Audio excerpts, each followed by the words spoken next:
अस्सलाम वालेकुम, मैं मलिया सैयद। अगर अभी तक आपने मेरे चैनल को सब्सक्राइब नहीं किया तो सबसे पहले चैनल सब्सक्राइब कीजिए, बेल आइकॉन पर प्रेस कीजिए ताकि आपको मेरे कॉलम, मेरे वीलॉग्स, मेरी शायरी, मेरा इंतखाब और मेरी खूबसूरत सी किताब मन कहीं पढ़ने का मौका मिले।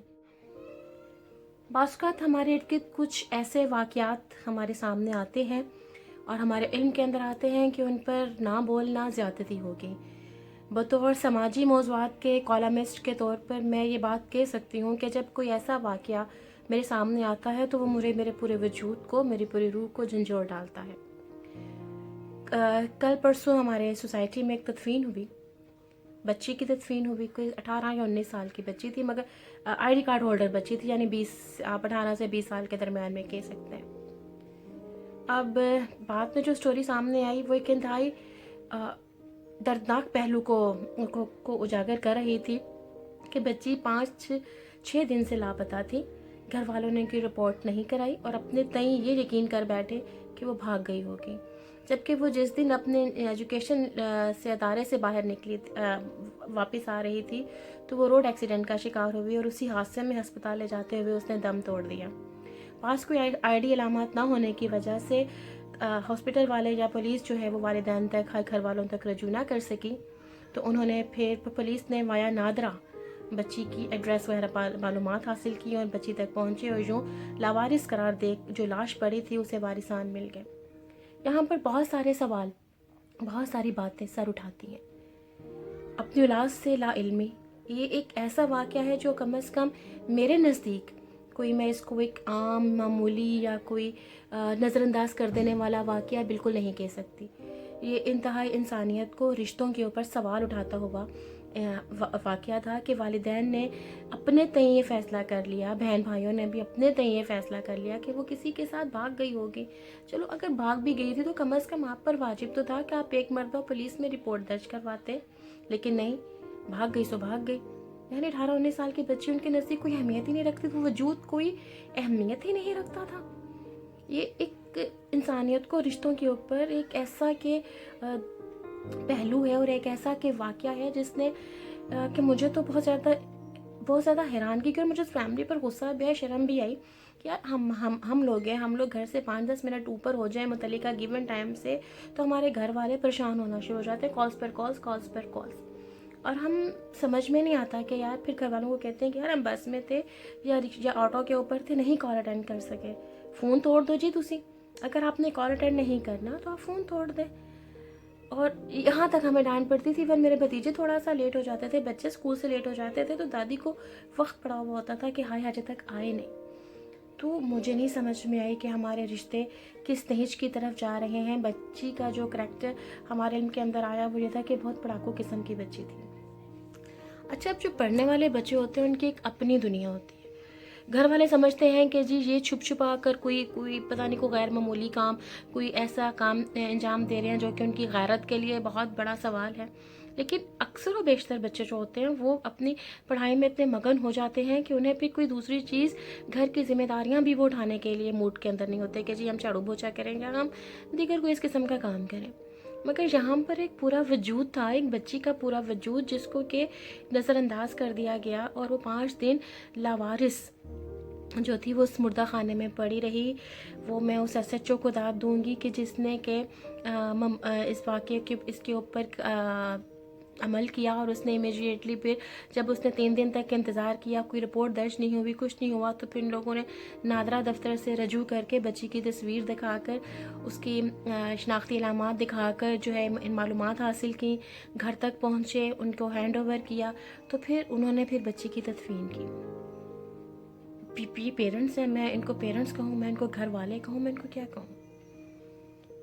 हम इनको जस्टिफाई नहीं कर सकते। हम ऐसी कोई भी चीज़ें, हम ऐसी कोई भी बातों को जस्टिफाई नहीं कर सकते क्योंकि ये चीज़ें आगे माशरे पर असरअंदाज होती हैं।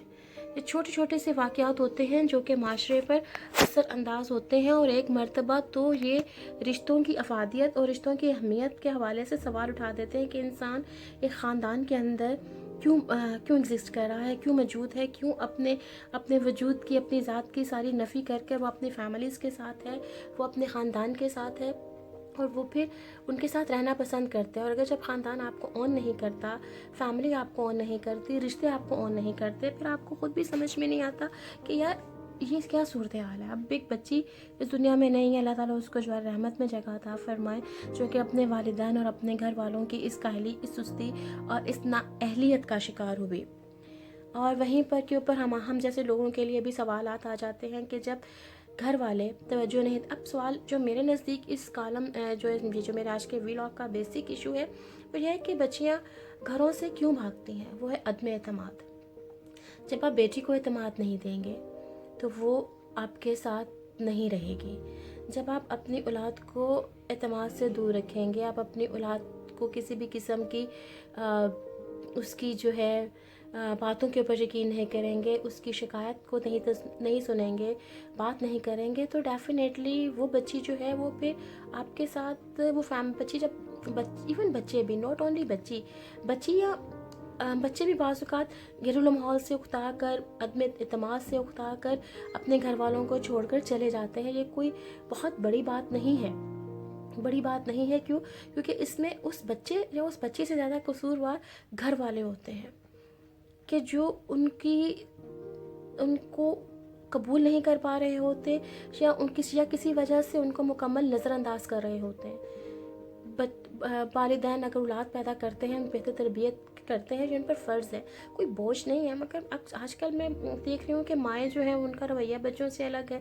پھر بچے بدتمیز ہیں تو پھر ٹاڑی نسل ہی گندی ہے. فوراً بیشتر مائیں جو ہیں وہ اپنی ساری نااہلیت مرد کی نسل کے اوپر ڈال دیتی ہیں اور نسل کو بننا شروع کر دیتی ہیں اور جو نسل کی شامت آ جاتی ہے. تھوڑا سا یہ جو ہے خواتین جو ہیں وہ کچھ اپنی عادات کو بھی کبھی بھی انہوں نے بادر نہیں کیا ہوتا.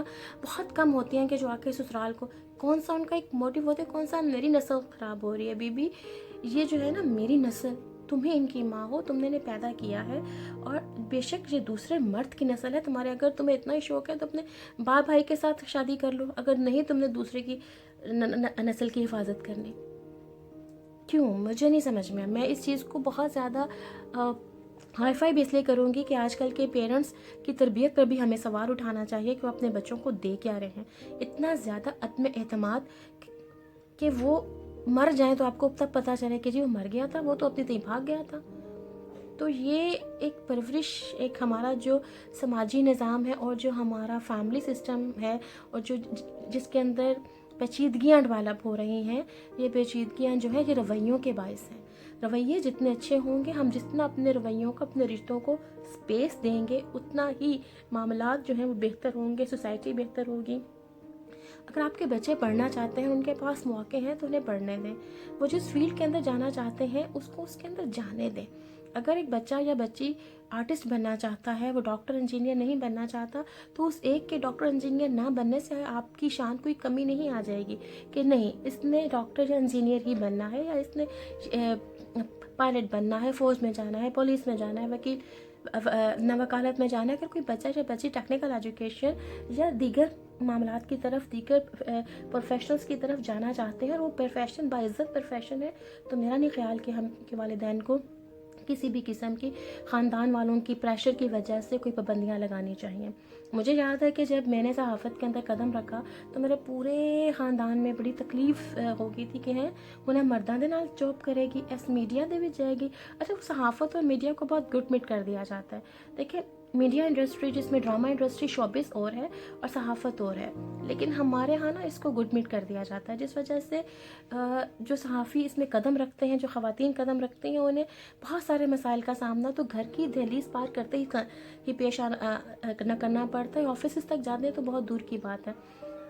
اور جب کوئی عورت اس سٹیج پر چلی بھی جاتی ہے تو ہمارے ہاں اس کو تسلیم نہیں کیا جاتا، قبول نہیں کیا جاتا. تو یہ تربیت گھر والوں کی ہے، یہ تربیت ہمارے پیرنٹس کی ہے، ہمارے جو اپنے ہیں جن کو ہم اپنا سمجھتے ہیں ان کی ہے. اگر انہیں ہم پر اعتبار نہیں تو یقین مانیں دنیا کا کوئی فرد پھر آپ پر اعتبار نہیں کرتا.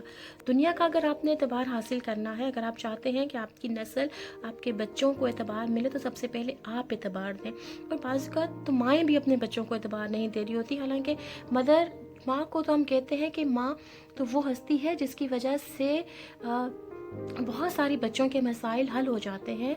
माँ बाप के दरमियान, बच्चों माँ बाप रिश्तेदारों के दरमियान एक पुल है, और अगर ये पुल ही कमज़ोर होगा, ये पुल ही कमज़ोर होगा या कमज़ोरी दिखाएगा, तो बच्चे तो कोई भी दरिया पार नहीं कर सकेंगे ना। ऐसे बहुत सारे मैं लोगों को जानती हूँ, मैं बहुत सारी ऐसी ख़वातीन से वाकिफ़ हूँ जो कि अपने ही बच्चों के लिए किसी सज़ा या आजमाइश से कम नहीं है, और बच्चे उनसे दूर रहकर खुशी महसूस करते हैं। शायद वो बच्ची भी उन्हीं में से एक होगी। आए अपने बच्चों को और ख़ुद को एक हिम्मत, एक हौसला दें, उनका उनका उनका एतबार जीतें, उनको मोहब्बत दें। ज़िंदगी बहुत खूबसूरत है और आप इस ज़िंदगी से हट नहीं सकते। आप इस ज़िंदगी को जब तक इस ज़िंदगी पर अपनों को एतबार नहीं देंगे, वो फिर आपको कोई अच्छा रिज़ल्ट नहीं देंगे। फिर आपको गुमनाम लाशों को अपना नाम देकर दफनाना पड़ेगा। बहुत कुछ है। अल्लाह ताला हम सबको कम से कम अपने रिश्तों को निभाने की तौफीक तो दे, और ये अल्लाह ताला ने तो तौफीक देनी है, उसके साथ साथ आपकी इनर फीलिंग भी होती है कि यार ये मेरा बच्चा, ये मेरा बहन, ये मेरा भाई। जब आप अपने बहन भाइयों को, अपने औलाद को स्पेस नहीं देंगे, मोहब्बत नहीं देंगे, फिर जब बुढ़ापे में आपको उन जैसे बदतरीन किसी हालात का सामना करना पड़ेगा, तो फिर शायद आप ये राइट नहीं रखते कि आप उनको किसी भी किस्म की ताना दें या इस सवाल पर सवाल उठाएं, क्योंकि जब उनका टाइम था तो आपने उन्हें नज़रअंदाज कर दिया था। जब उनका टाइम था तो आपने उनको डिसऑन कर दिया था। जब आपका अपना वक्त आया है तो आप ये चाह रहे हैं कि वो आपको ऑन करें। इंसान, आप हमें वही चीज़ हमने काटनी है जो हमने बोनी है। अच्छा बोएंगे तो डेफिनेटली अच्छा काटेंगे, और अगर अच्छा नहीं बोएंगे तो फिर मेरा नहीं ख्याल कि हम अपने बुढ़ापे में कोई अच्छी चीज़ काटेंगे। अपनों को मोहब्बत दीजिए, उनकी गलतियों के मामले में उन्हें स्पेस दीजिए, जीना सीखें, जीना सिखाएं, मोहब्बत करें, मोहब्बत दें। और थैंक यू सो मच।